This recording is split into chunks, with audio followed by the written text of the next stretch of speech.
Stephen हकिङ विज्ञान, दर्शनशास्त्र र मानवीय साहसको संसारमा गुन्जिने एउटा नाम हो। उनको जीवन जिज्ञासा, दृढता र समयसँगको लडाईँको कथा जस्तै हो। आज हामी मानवताले ब्रह्माण्डलाई हेर्ने तरिका परिवर्तन गरिदिने यो व्यक्तिको असाधारण यात्रामा प्रवेश गर्दै तपाईहरूलाई उनको जीवनको बारेमा जानकारी गराउने कोसिस गर्दछौँ। कृपया भिडियोलाई अन्तिमसम्म हेरेर साथ दिनुहोला।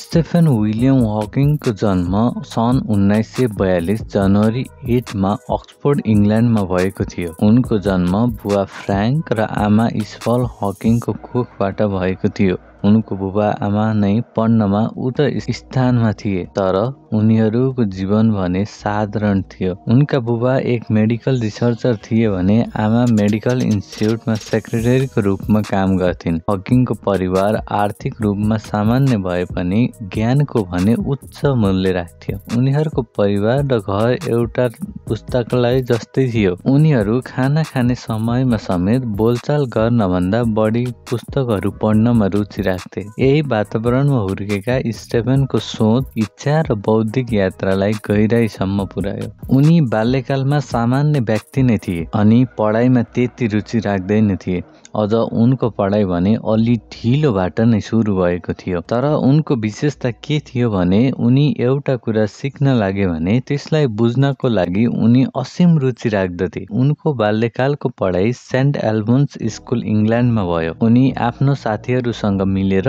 मोडेल प्लेन र कम्प्युटर जस्ता वस्तुहरू बनाउनमा रुचि राख्दथे। उनी साधारण विद्यार्थी भए पनि उनी म्याथ र साइन्समा भने अत्याधिक प्रतिभाशाली थिए। उनको साथीहरूले उनलाई आइन्स्टाइन भनेर बोलाउँथे। माध्यमिक शिक्षा सकेपछि उनले सन् 1959 मा 17 वर्षको उमेरमा स्टेफेन हकिङले अक्सफोर्ड युनिभर्सिटीमा पढ्न स्कलरसिप पाए। उनले फिजिक्स रोजे किनकि उनलाई बायोलोजी अत्यन्त अस्पष्ट लाग्थ्यो र उनी केमिस्ट्रीमा त्यति राम्रो थिएन। अक्सफोर्डमा उनी कडा अध्ययन गर्ने विद्यार्थी थिएनन्। उनी दिनको केही घण्टा मात्र पढ्थे। बाँकी समय साथीहरूसँग घुमफिर गर्न र सामाजिक गतिविधिहरूलाई निहाल्न उनी समय बिताउँदथे। साथीहरूले उनलाई हाँसो, रमाइलो र कहिलेकाहीँ केयरलेस स्वभावको मान्छे भनेर पनि सम्झिन्छन्। तर यस बाहिरी स्वभावभित्र असाधारण बौद्धिक क्षमता लुकेर बसेको थियो। कम अध्ययन गरे पनि उनी सधैँ अग्र स्थानमा भने आइरहन्थे कलेजमा। अक्सफोर्डको अन्तिम वर्षमा सबै कुरा परिवर्तन भयो।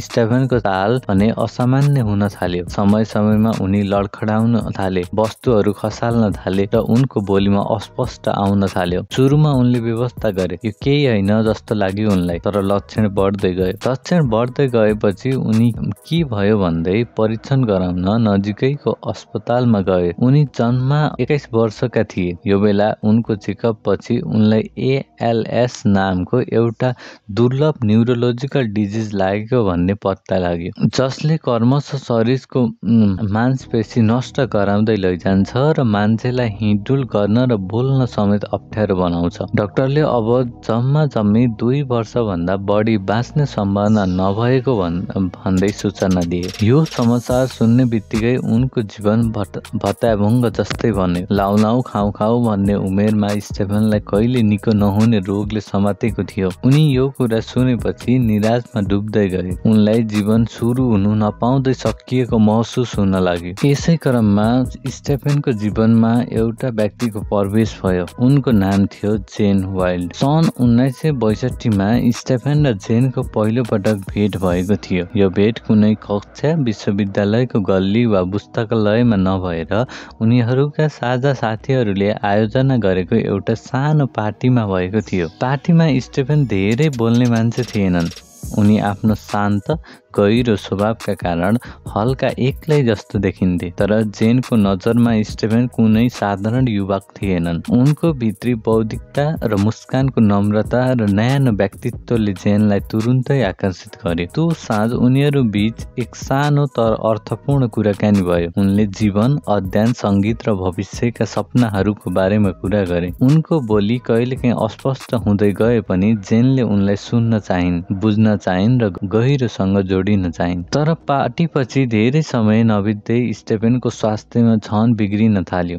उनी लडखडिन थाले, हातले वस्तु राम्रोसँग समाउन नसक्ने भइसकेका थिए। त्यस्तो गम्भीर रोगको समाचारले धेरै मानिसहरू अथवा साथीहरू उनीबाट टाढा जाँदै थिए। जेन भने उल्टै स्टेफेनको नजिक आइन्। उनले स्टेफेनलाई भनिन्, जतिसुकै कठिनाइ भए पनि म तिमीलाई साथ छोड्ने छैन। उनको यी शब्दहरूले स्टेफेनको निराश हृदयमा फेरि आशाको उज्यालो जगाइदियो। सन् 1962 मा उनी क्याम्ब्रिज युनिभर्सिटीमा ग्रेजुएट स्टडी सुरु गरे। उनको शरीर कमजोर हुँदै गइरहे पनि उनको मस्तिष्क पहिलाभन्दा तेज थियो। उनी कस्मोलोजी यानि ब्रह्माण्डको अध्ययनमा केन्द्रित हुन थाले। पीएचडी गर्दा गर्दै हकिङले ब्ल्याक होल्सको प्रकृतिबारे सोच्न थाले। त्यतिबेला वैज्ञानिकहरूको धारणा थियो कि ब्ल्याक होल पूर्ण रूपमा चुप रहन्छ, केही पनि उत्सर्जन गर्दैन। तर हकिङले प्रश्न गर्दै सोधे कि ब्ल्याक होलले केही ऊर्जा बाहिर फाल्न सक्छ। यसै सोचबाट जन्मियो हकिङ रेडिएसन भन्ने सिद्धान्त। नि ब्ल्याक होल बिस्तारै इभापोरेट हुन सक्छ भन्दै व्याख्या गर्न थाले। यसले विज्ञान जगतलाई स्तम्भ बनायो, भौतिक शास्त्रका धेरै नियमहरू पुनर्विचार गर्न बाध्य बनाए। उनको दिमागको गहिराई र गणितीय क्षमतालाई संसारले प्रशंसा गर्न थाल्यो। रोग बढ्दै जाँदा पनि हकिङको अनुसन्धान भने अझै तीव्र हुँदै थियो। सन् 1965 मा हकिङले जेन वाइटसँग विवाह गरे। उनका 3 सन्तान भए।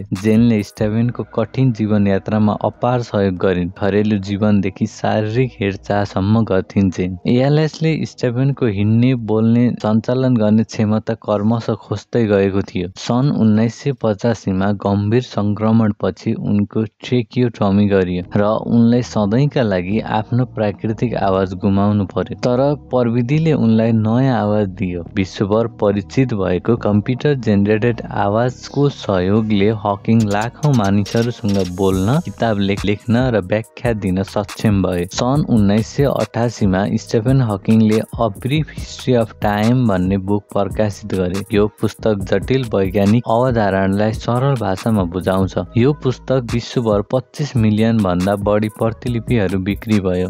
हकिङ डकुमेन्ट्रिज, टेलिभिजन प्रोग्राम र विभिन्न शोमा देखिन थाले र उनी एक विश्वको प्रसिद्ध व्यक्ति भनेर चिनिन थालेका थिए। उनले विज्ञानलाई रोचक र सुलभ बनाइदिए। उनको हाँसो, आत्मविश्वास र जटिल इच्छा शक्तिले विश्वभरका विद्यार्थीहरूलाई प्रेरित गर्यो। जीवनको अन्तिम वर्षसम्म स्टेफेन हकिङले बिग ब्याङ, ब्ल्याक होल, मानवताको भविष्यबारे काम गर्दै थिए। उनी प्रमुख वैज्ञानिकहरूसँग सहकार्य गर्थे, व्याख्या गर्दिन्थे, नयाँ पुस्तालाई जिज्ञासु रहन प्रेरित गर्थे। हकिङको मृत्यु सन् 2018 मार्च 14 मा भयो। स्टेफेन हकिङको कथा विज्ञानको मात्र कुरा होइन, मानवीय साहसको एउटा कथा पनि हो। उनले देखाए शारीरिक कमजोर भए पनि मनको शक्ति असीमित हुन्छ। उनले सिकाए जिज्ञासा कहिले हराउनु हुँदैन, सोचिरहनुपर्छ, सिकिरहनुपर्छ र जति कठिन भए पनि कहिल्यै हार मान्नु हुँदैन। स्टेफेन हकिङको जीवन कथा सुन्नु भएकोमा तपाईँलाई धेरै धेरै धन्यवाद। यदि यो कथा तपाईँहरूलाई मन पर्यो भने कृपया भिडियोलाई लाइक, शेयर र सब्स्क्राइब गर्न नभुल्नुहोला। हामी तपाईँमा फेरि यस्तै अर्को भिडियो